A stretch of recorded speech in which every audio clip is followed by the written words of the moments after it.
براہ کرم ہمارے لیے دعا کریں کہ خداوند ہمیں ہماری گرجا گھر دے تاکہ ہزاروں لوگ وہاں بیٹھ کر خداوند کا کلام سن سکیں۔ ہم اس وقت ایک چھوٹی جگہ پر ہیں اور مستقبل میں ایک بڑی جگہ خریدنا چاہتے ہیں۔ اگر اب چاہیں تو ہماری مدد کے لیے براہ کرم +923198794893 پر واٹس ایپ کریں۔ Please pray for us that God gives us our own church so that thousands of people can sit there and listen to the Word of God. We are in a small place at the moment and want to purchase a bigger place in the future. If you want to help us, please WhatsApp on 9231987994,893.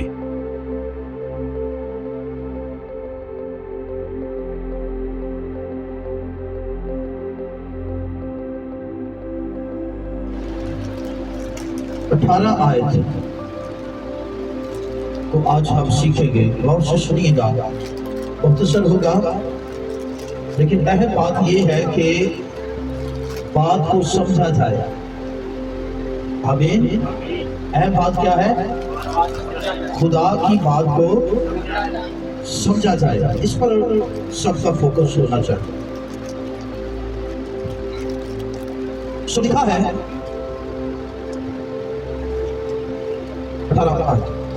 پہلا chapter پہلا پدرس، کیونکہ تم جانتے ہو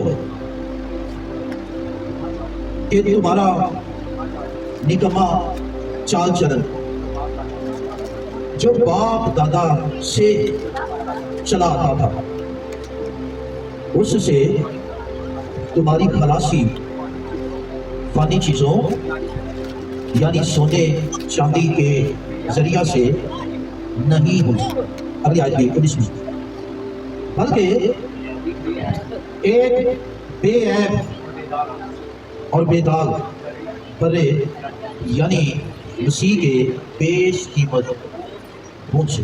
آمین۔ بہت خاص آیت، بہت خاص پیغام اس میں۔ ہماری خلاصی اتنی آسانی سے نہیں ہوئی ہے، بلکہ بہت قیمتی، بہت عمدہ اور بہت خاص، اور شاید لفظ اب پڑ جاتے ہیں، ہماری خلاصی کے لیے جو لہو بہایا گیا۔ آمین۔ کاش کہ ہم اس بات کو سمجھ سکیں اور خلاصی جو ہمیں ملی ہے اس کی شکر گزاری کرے اور اس کی قدر کرے اور محتاط ہو کر زندگی گزارے۔ ہماری خلاصی بیش قیمت خون سے ہوئی ہے، اور یہ اتنا قیمتی ہے کہ اس کے لیے کوئی قیمت، کوئی حد یا کوئی قیمت ٹھہرائی نہیں جا سکتی کہ یہ اتنا قیمتی ہے۔ یعنی بیش قیمت سے یہاں مراد، بیش قیمت سے مراد ہوتی ہے بہت قیمتی، لیکن بیش قیمت سے یہاں مراد یعنی جس کی کوئی حق ہی نہیں۔ خدا کے بیٹے کا لہو جو ہے یہ اتنا قیمتی لہو ہے جس سے ہماری خلاصی ہوئی ہے، ہمیں چھٹکارا ملا ہے، جس کی کوئی حد نہیں ہے۔ آمین۔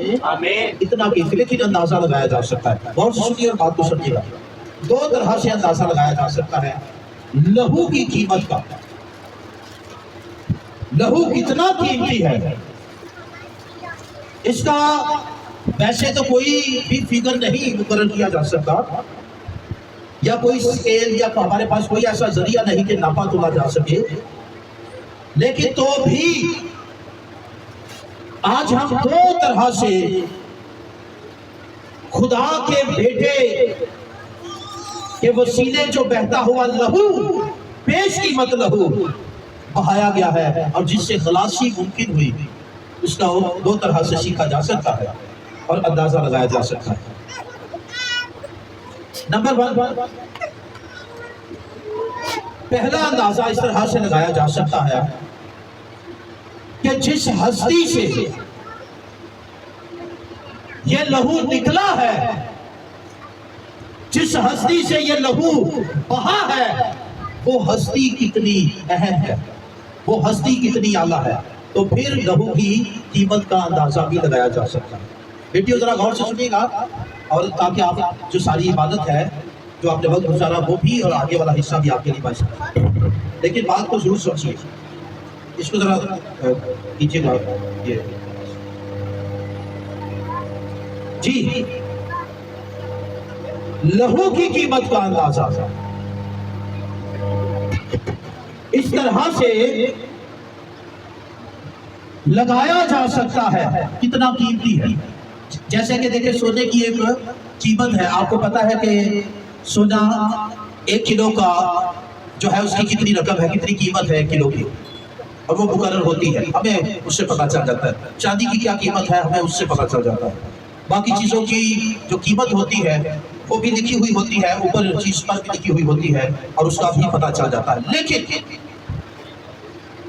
खुदा के बेटे के वसीले जो बहने वाला लहू है और जिस लहू से हमें खलासी मिली है, इस लहू के लिए कोई फिगर मुकर्रर नहीं किया जा सकता। बात को समझो गौर से, शो के कलाम ना सुनना। मैं जिसने शो के कलाम सुना मैं उसे जमात में फिर मलामत करूंगा, उसको मुखातिब करूंगा, इसलिए गौर से। ये सिर्फ नारे लगाने से काम नहीं चलेगा, बात आगे इससे बढ़नी चाहिए, कलाम को समझना चाहिए। खुदा के बेटे के लहू की बात हो रही है, बात मसीह की कुर्बानी की हो रही है, बात उसकी मसलूबियत की हो रही है। और ये एक छोटा काम नहीं है। आज ये जो नारे आप लगा रहे हैं हालेलुया के, ये खुशी अच्छी बात है और इजहार किया जाना चाहिए भी और अच्छी तरह से, लेकिन इसके पीछे जो वजह है वो यीशु मसीह का सलीब पर से बहता हुआ लहू है। आमीन। आए जोरदार तफाश लहू के लिए ये तसल्ली, ये खुशी, ये उम्मीद जिंदा और ये इत्मीनान ये उस लहू ही की बदौलत है। हालेलुया। तो गौर से सुनिए और बात को मेरी को अंडरस्टैंड कीजिए। लहू की कीमत का अंदाजा, दुनिया में हर चीज की कीमत मुकर्रर होती है और उसे समझ सकते हैं, उसे जान सकते हैं, लेकिन याद रखिएगा कि लहू इतना कीमती है कि इसके लिए कोई फिगर जो है वो मुकर्रर नहीं किया जा सकता कि ये इतना कीमती है, ये इतना कीमती है, कोई भी फिगर नहीं लगाया जा सकता। यानी खुदा के बेटे का लहू जो है, जो हमारी खलासी बना है, ये अनमोल है, यानी जिसकी कोई कीमत नहीं है, कोई हद नहीं है, अनमोल लहू है। लेकिन तो भी इसका अंदाजा लगाया जा सकता है। पहली बात, कैसे अंदाजा लगाया जाए कि कितना लहू कीमती है, ताकि इसकी अहमियत को अंडरस्टैंड किया जाए। आज पता क्या है, आज यही प्रॉब्लम हमारे बच्चों में, चर्च में है। जब आप लहू की कीमत का अंदाजा, आप उससे वाकिफ ही नहीं होंगे तो आप उसकी अहमियत को नहीं अंडरस्टैंड करेंगे। और इसी सबब से गुनाह आज भी हमारे घरों के अंदर, हमारे चर्चिस के अंदर, हमारी आम जिंदगी के अंदर गुनाह जोरों से काम कर रहा है। यही वजह है। लेकिन सुनो गौर से, बात को समझो। लहू की कीमत का अंदाजा इस तरह से भी लगाया जा सकता है, ये एक अंदाजा है ताकि हमारा ईमान बढ़े कि जिसके वसीले ये लहू हम तक पहुंचा है और जिस हस्ती से ये लहू निकला है वो हस्ती कितनी अजीब है, वो हस्ती कितनी आला है। तो इससे हम उससे निकलने वाले लहू का भी अंदाजा लगा सकते हैं। और वो हस्ती कौन है? वो कोई हस्ती आम नहीं है। एक आयत है बड़ी मशहूर और बहुत गहरी है और बड़ी आम है। खुदा ने दुनिया से ऐसी मोहब्बत रखी कि उसने अपना इकलौता बेटा बख्श दिया। हालेलुया। ये हस्ती कौन है? खुदा का इकलौता बेटा है। ये खुदा का इकलौता बेटा है। ये बहुत अजीम है, ये बहुत उत्तम है, ये जलाली है और ये बहुत बड़ा है। और इससे बहने वाला निकलने वाला लहू भी अंदाजा लगाइए कितना कीमती होगा। हालेलुया। इससे निकलने वाला लहू, क्योंकि ये खुदा का बेटा है। तो फिर लहू का अंदाजा कितना कीमती है, कैसे लगाया जा सकता है? जिससे लहू निकला है उसकी पहचान हो हमें, और वो कौन है? वो खुदा का इकलौता बेटा है। हालेलुया। और बेटा भी ऐसा कि जिससे कायनात वजूद में आई, बेटा भी ऐसा जो सबको जिंदगी और सांस देता है। और याद रखिएगा, बेटा भी ऐसा जिसमें चीजें कायम रहती हैं। हालेलुया। ये जितनी भी चीजें जमीन पर तख्लीकी हुई आप देख रहे हैं, ये बेटे ही में कायम रहती है। अगर बेटा इन्हें कायम ना रखे तो ये अपना वजूद खो बैठेंगे। आमीन। और याद रखिएगा,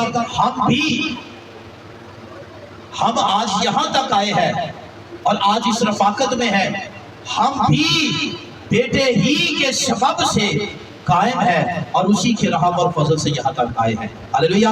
एक दफा जोरदार खुदा के बेटे के लिए। बेटा इतना बड़ा है, बेटा इतना खास है, बेटा इतना कीमती है, तो लहू भी उसमें से निकलने वाला बहुत कीमती है। अब दूसरी बात, लहू की कीमत मैं इसके साथ खत्म करूंगा। मैंने कहा कि मैं मुख्तसर होगा, लेकिन बात को समझिएगा। दूसरी बात, लहू की कीमत का अंदाजा। दूसरा जो इसका पहलू है, रुख है, वो क्या है कि लहू की कीमत का अंदाजा इस तरह से भी लगाया जा सकता है कि लहू के काम को देखा जाए। पहली बात, कीमत का अंदाजा कि कितना कीमती है इस तरह से लगाया जा सकता है कि जिससे ये लहू निकला है वो हस्ती कितनी बड़ी है। आमीन। और वो हस्ती इतनी बड़ी है कि तमाम जमीन और आसमान का खालिक और मालिक है। हालेलुया। दूसरी बात, लहू के काम को समझने के साथ, लहू के काम को समझने के साथ लहू की कीमत का अंदाजा लगाया जा सकता है। आमीन। और इसको समझने के लिए सुनिए, ऊपर की वर्ष को जरा देखिएगा। बुजुर्ग पतरस क्या कहते हैं जिनसे मुखातिब हैं, वो उन्हें ये कहते हैं, क्योंकि तुम जानते हो, क्योंकि तुम जानते हो। क्या जानते हो? कि तुम्हें नजात कैसे मिली। यानी ये वो लोग हैं जिन्होंने नजात का तजर्बा किया है, लहू की कुदरत का तजर्बा किया। उनसे पतरस मुखातिब है और क्या कहता है? तुम जानते हो कि तुम्हारा नकम्मा चाल चलन जो बाप दादा से चला आता था, उससे तुम्हारी खलासी फानी चीजों यानी सोने और चांदी से नहीं हुई। आमीन। इसको जरा समझिए। निकम्मा चाल चलन जो बाप दादा से चला आता था, ये निकम्मा चाल चलन क्या है? सुनिए, ये निकम्मा चाल चलन बिगड़ी हुई फितरत है जो नस्ल दर नस्ल एक इंसान से दूसरे इंसान में मुंतकिल हो जाती है। जैसे कोई एग्जाम्पल दे रहा हूं, मेरी तरफ देखिए। बीज बोया जाता है, अगर बीज में नुक्स हो तो बीज से निकलने वाले जो दाने हैं या पौधा है उसमें भी वो नुक्स मौजूद होता है। तो इसलिए ये निकम्मा चाल चलन जो नस्ल दर नस्ल एक इंसान से दूसरे इंसान में, एक पुश्त से दूसरी पुश्त में मुंतकिल हो जाता है, ये विरासती गुनाह है, मारूसी गुनाह जिसे कहा जाता है। और ये नस्ल दर नस्ल चला रहा है। और बुजुर्ग क्या कहता है? सुनो, बुजुर्ग कहता है कि फानी चीजों से इससे तुम्हें खलासी ही नहीं मिली। ये नहीं कि लोगों ने कोशिश नहीं की है, लोगों ने कोशिश की है, کہ اس نکمے چال چلن سے خلاصی مل جائے.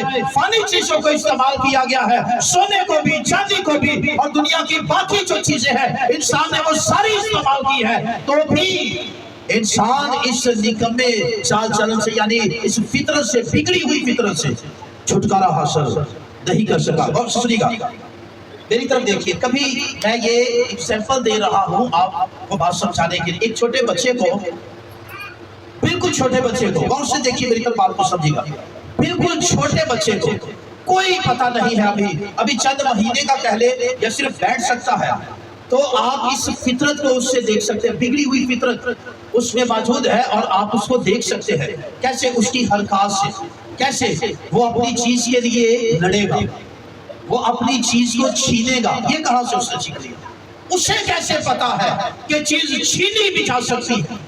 اسے کیسے پتا ہے کہ لڑا بھی جا سکتا ہے؟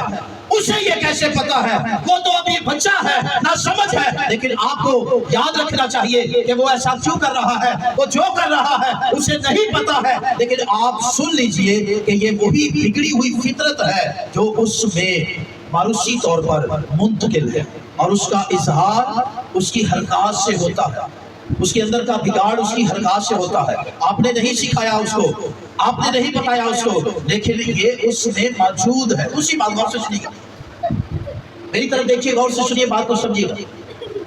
آپ اس لیے گنہگار نہیں ہیں کہ آپ نے برا کیا. سنو غور سے, برا تو آپ نے بعد میں کیا جاتا ہے. جب آپ کچھ کرنے کے قابل ہوئے تو برا تو آپ نے بعد میں کیا. آپ اس لیے گنہگار نہیں ہیں کہ آپ نے برا کیا. سنو غور سے, بہت اہم بات, اس کو سمجھیے گا. آپ اس لیے گنہگار ہیں کیونکہ آپ میں وہ بگڑی ہوئی فطرت موجود ہے. ماروثی گناہ کے سبب سے آپ گنہگار ہیں, یاد رکھیے گا. اور یہ آدم سے منتقل ہوئی. سنو غور سے, یہ کس سے منتقل ہوئی ہے؟ آدم سے منتقل ہوئی. اور اس کا اتنا برا اثر پڑا کہ ہر پیدا ہونے والا انسان جو اس دنیا میں پیدا ہوا ہے, جو آدم کے تخم سے ہے, یاد رکھیے گا کہ یہ ہر اس انسان میں یہ اثر کرتی گئی, اور یہ ہر انسان میں موجود ہے, اور ہر انسان اس سبب سے گنہگار ٹھہرا. یاد رکھیے گا, عملی طور پر تو آپ نے بعد میں گناہ کیے, لیکن سنیے گا, انسان ہونے کے ناطے, کیسے انسان ہونے کے ناطے آپ کا تعلق آدم سے ہے. انسان ہونے کے ناطے آپ گنہگار ہیں. جیسے کہ فور ایگزامپل, چلے اس میں ڈیٹیل پہ نہیں چاہتے کیونکہ ہم اور طرف پہ نکل جائیں گے, جس طرف میں لے کے جانا چاہتا ہوں پھر ہم اس سے ہٹ جائیں گے. لیکن سنیے غور سے, یہ بگاڑ, یہ ماروثی گناہ کا اثر ہے جو انسان کے اندر آدم کے ساتھ منسلک ہونے سے اس میں موجود ہے. اور یاد رکھیے گا کہ یہ انسان میں کام کرتا ہے, اور اسی سبب سے انسان کیا ہے؟ گنہگار ہے. اور سنیے گا, اس سبب سے وہ گنہگار تو ہے, لیکن اس سے چھٹکارا وہ اپنی کوشش سے پا نہیں سکا. اس لیے لہو کی قیمت کا اندازہ لگانے کے لیے آپ کو لہو کے کام کو بھی سمجھنا بہت ضروری ہے. انسان بے بس ہو گیا. آئے میرے ساتھ زبور 49 ذرا نکالیے, بولیے ذرا جلدی سے, ٹائم بچائیے گا تاکہ میں اپنی بات بھی پوری کر سکوں اور آپ ضرور کچھ نہ کچھ سیکھ کر یہاں سے جائیں. زبور 49 جلدی سے نکالیے. انسان بے بس ہو چکا ہے. انسان کی اپنی کوشش, یہ نہیں کہ اس نے کوشش نہیں کی, لیکن ناکام ہو چکا ہے, ہار چکا ہے, کیونکہ یہ بگڑی ہوئی فطرت جو ہے اس میں موجود ہے, اور اس سے اس کو چھٹکارا نہیں ملا. بہت پیسہ خرچ کرنے کے باوجود بھی, بہت کچھ دینے کے باوجود بھی, سونا چاندی اور قیمتی چیزیں خرچ کرنے کے باوجود, دینے کے باوجود بھی وہ اسے اس سے بگڑی ہوئی فطرت سے چھٹکارا نہیں مل سکا. 49 زبور اس کی ورس 7 دیکھیے گا, لکھا ہے جی, ان میں سے, کیا لکھا ہے؟ ان میں سے کوئی کسی طرح اپنے بھائی کا فدیہ نہیں دے سکتا. سنو غور سے, یاد رکھیے گا, جو کچھ ہم دیتے ہیں یہ ایمان میں شکر گزاری کا اظہار ہے. لیکن اگر نظریہ یہ ہو کہ اس سے کام مسئلے حل کروا لے تو آپ بھائی جو مرضی دے دیں، دنیا کی کوئی بھی چیز دے دیں، سونا چاندی قیمتی سے قیمتی اور چیز بھی دے دے، آپ کبھی بھی جو ہے اپنا خدا کے ساتھ اپنے مسئلے کو حل نہیں کروا سکتے اس سے، اور نہ اس سے چھٹکارا پا سکتے۔ سنیے غور سے کیا لکھا،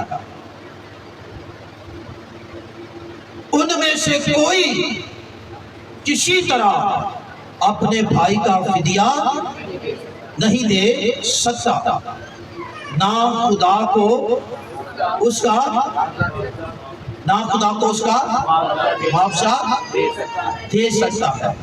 آپ میں سے کوئی بھی دنیا میں انسان چھڑا نہیں سکتا، معاوضہ نہیں دے سکتا، فدیہ نہیں دے سکتا۔ ایک انسان کو بھی سنو، ایک انسان کو بھی، بہت انسانوں کی دور کی بات ہے، ایک انسان بھی ساری دنیا کی دولت لگا دو، سارا چاندی سونا لگا دو، ایک انسان بھی آپ چھڑا نہیں سکتے، اس کا فدیہ نہیں ہو سکتا۔ انسان بے بس ہو چکا ہے، انسان پوری طرح سے ناکام ہو چکا ہے، ہار چکا ہے، اس بگڑی ہوئی فطرت سے اس کو چھٹکارا نہیں مل رہا ہے۔ میری بات کو سمجھیے گا، اگلی آیت کی طرف دیکھیے گا، آگے کیا لکھا ہے؟ کیوں نہیں دے سکتا؟ کیونکہ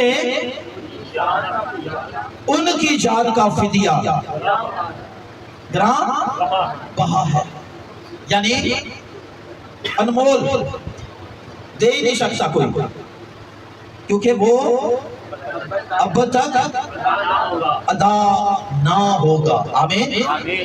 کوئی اپنے بھائی کا فدیہ دے ہی نہیں سکتا، کوئی اپنے بھائی کا کفارہ دے ہی نہیں سکتا ہے۔ دنیا کے سارے انسان بھی کوشش کر لے، ایک بھی انسان کو چھڑا نہیں سکتے ہیں، خلاصی دلا نہیں سکتے ہیں، یہاں تک حال ہوا ہے۔ ایک اور ورس سنیے گا جلدی سے، رومیو 8 چیپٹر، اس کے ساتھ ملا کے آپ بات کو ضرور سمجھیں گے۔ اب کیا ہوا، یہ حال ہے 8 چیپٹر 24 آیت۔ اب انسان کیا کر رہا ہے، سنو غور سے، کوشش کرنے کے باوجود بھی، پیسہ خرچ کرنے کے باوجود بھی،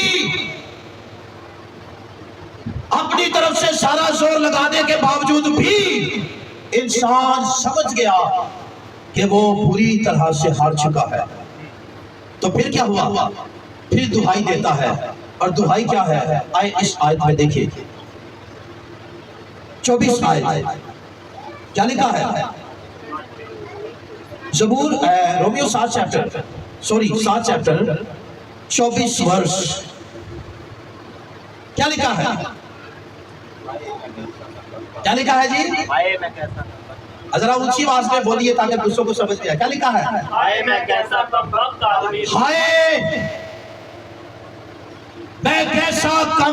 آدمی ہوں۔ یہ حال ہو گیا ہے، انسان سمجھ گیا، سنو غور سے، انسان سمجھ گیا کہ میں نے جتنی بھی کوشش کی ہے یا کر رہا ہوں، مجھے اس بگڑی ہوئی فطرت سے چھٹکارا نہیں مل سکتا۔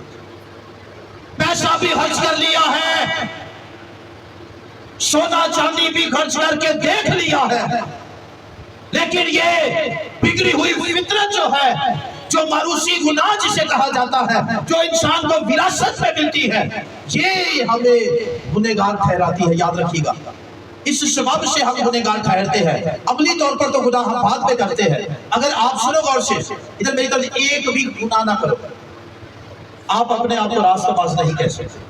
عملی طور پر ایک بھی خطا آپ سے نہ ہو، ایک بھی غلطی آپ نہ کرے، آپ راستہ باز نہیں ہیں۔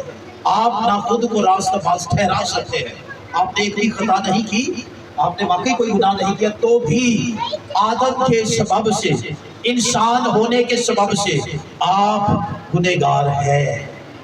خدا کی نظر میں آپ کیا ہے؟ گنہگار ہیں۔ آمین۔ اب بات کو سمجھے گا، انسان بے بس ہے۔ ہائے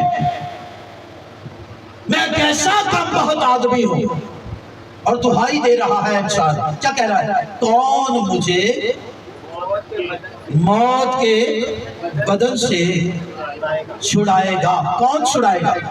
دکھائی ہے، چونکہ پیچھے کی آیتیں کھولیے اسی چیپٹر کی جلدی سے، 19 ورس،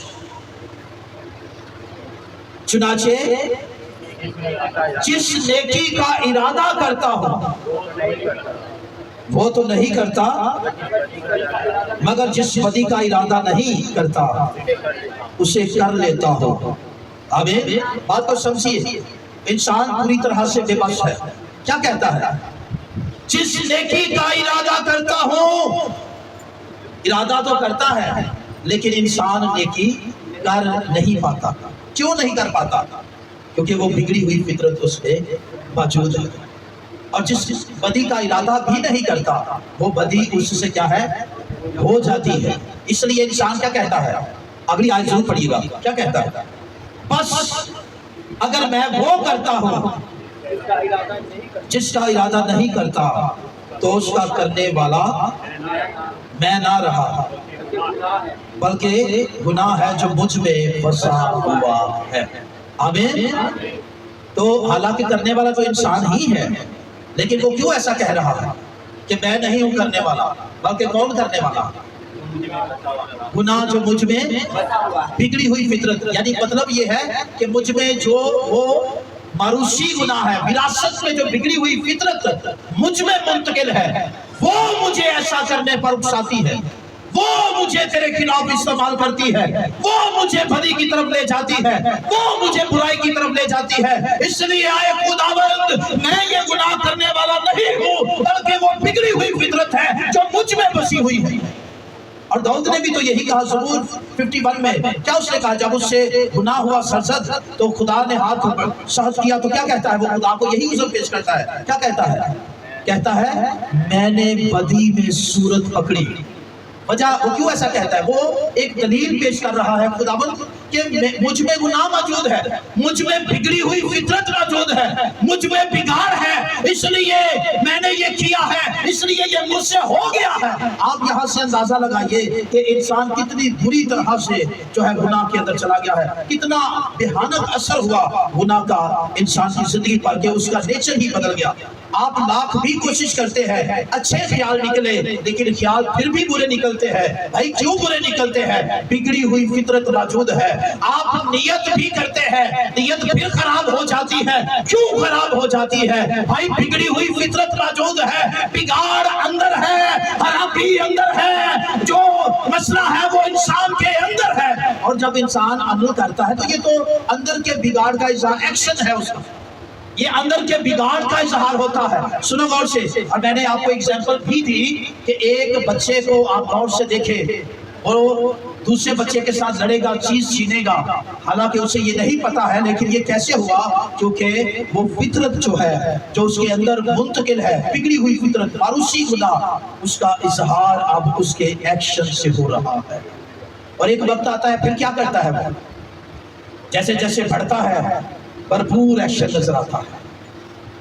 इंसान दलेरी के साथ बदी की तरफ बढ़ता है, बुराई की तरफ बढ़ता है, गुनाह की तरफ बढ़ता है, भरपूर एक्शन नजर आता है। और कैसे है? भाई अंदर से बिगाड़ है, ये बिगड़ी हुई फितरत है, वो बीज ही खराब है जिस बीज से मैं और आप वजूद में आए। समझ में आया या नहीं आया?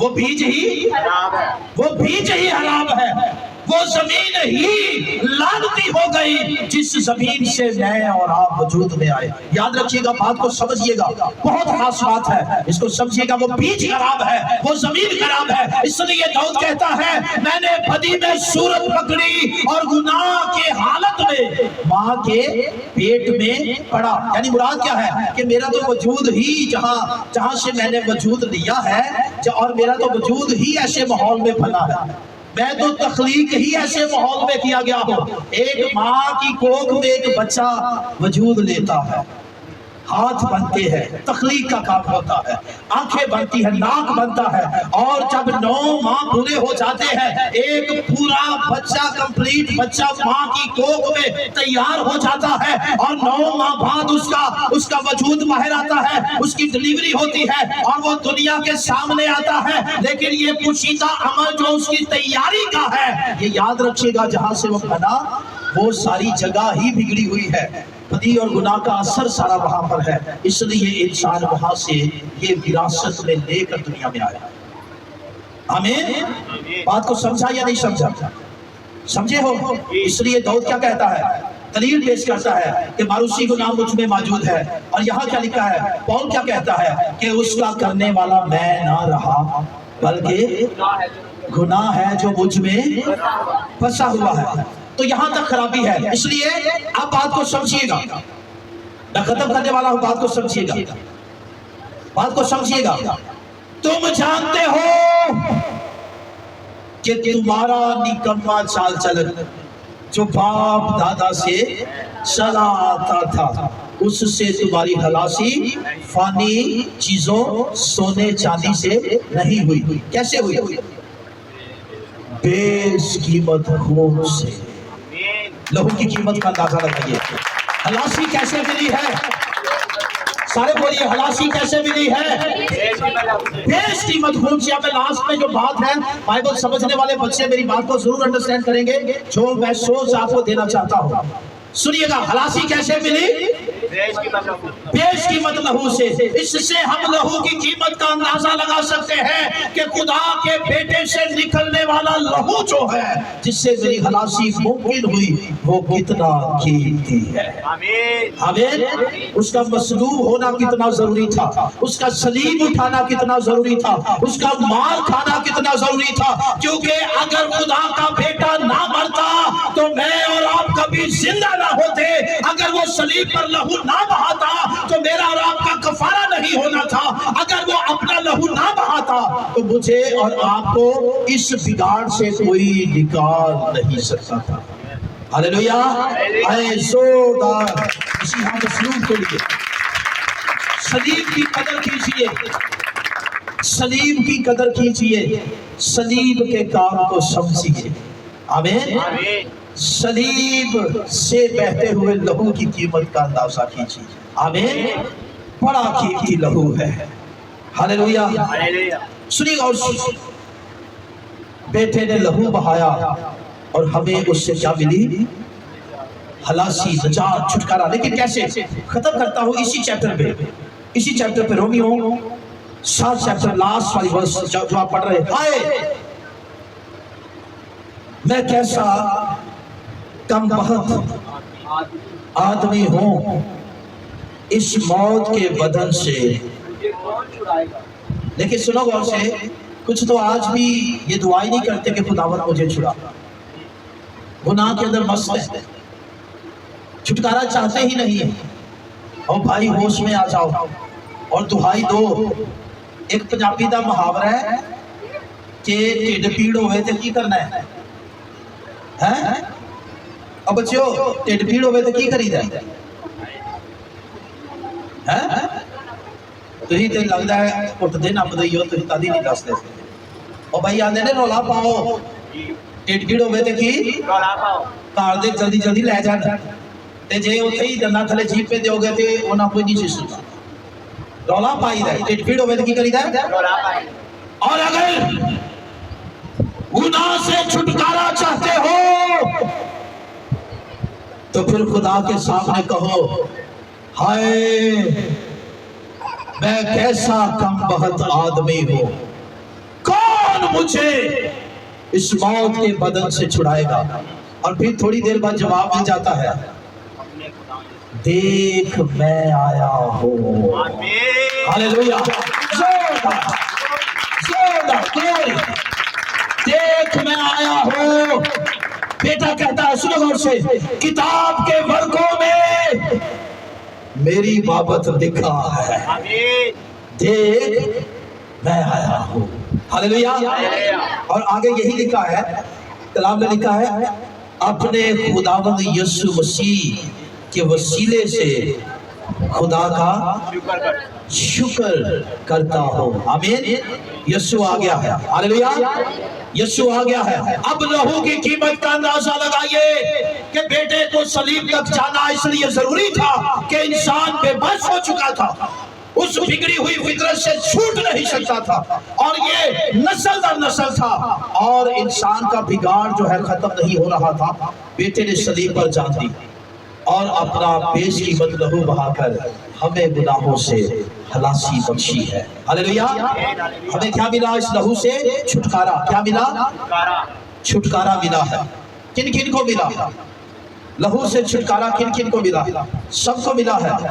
जिनको छुटकारा मिलता है लहू की कीमत का अंदाजा वही जानते हैं, और वो क्या करते हैं? दोबारा गुनाह की तरफ नहीं बढ़ते हैं। सुनो, आपने हाथ खड़ा किया, आपने हाथ खड़ा किया, सबने हाथ खड़ा किया। अब जरा गौर कीजिएगा, अगर आपको वाकई लहू की कीमत का अंदाजा है तो फिर आप गुनाह नहीं करेंगे, और अगर आप गुनाह कर रहे हैं तो आप लहू की कीमत का अंदाजा नहीं लगा सकते। आप लहू की कीमत को ही नहीं जानते, आप लहू की अहमियत को नहीं जानते।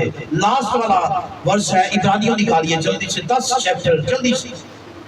अगर आप भी गुनाह, आपने हाथ खड़ा किया सबने, आपको लहू से छुटकारा मिला है, आपको खुदा के बेटे के पेश कीमत लहू से रिहाई मिली है, और अगर आप भी गुनाह के साथ जिंदगी गुजारते हो, बुरे कामों में खुद को इन्वॉल्व करते हो, तो फिर आपने लहू की कीमत का अंदाजा नहीं लगाया, लहू की कीमत को नहीं आप जान पाए।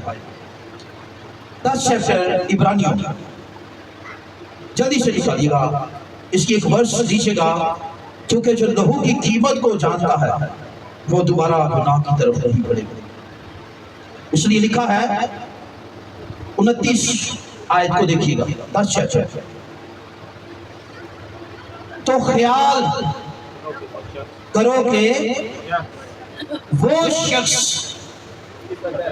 किस कदर ज्यादा सजा के लायक ठहरेगा जिसने खुदा के बेटे को पमाल किया और अहद के खून को जिससे वो पाक हुआ था नापाक जाना और फजल के रूह को बेइज्जती। कैसे भाई किया? लहू से नजात पाकर भी अपने कदमों को गुनाह करने से नहीं रोका। ऐसे लोग जो खुदा के बेटे पर ईमान लाने से उसके बेश कीमत लहू से नजात पा लेते हैं, तो याद रखिएगा कि वो लहू की कीमत को पहचानते हैं, अहमियत को जानते हैं, इसलिए वो क्या करेंगे? दोबारा गुनाह की तरफ नहीं बढ़ेंगे, क्योंकि आपको क्या मिला? उससे छुटकारा। क्या मिला? उससे छुटकारा मिला है।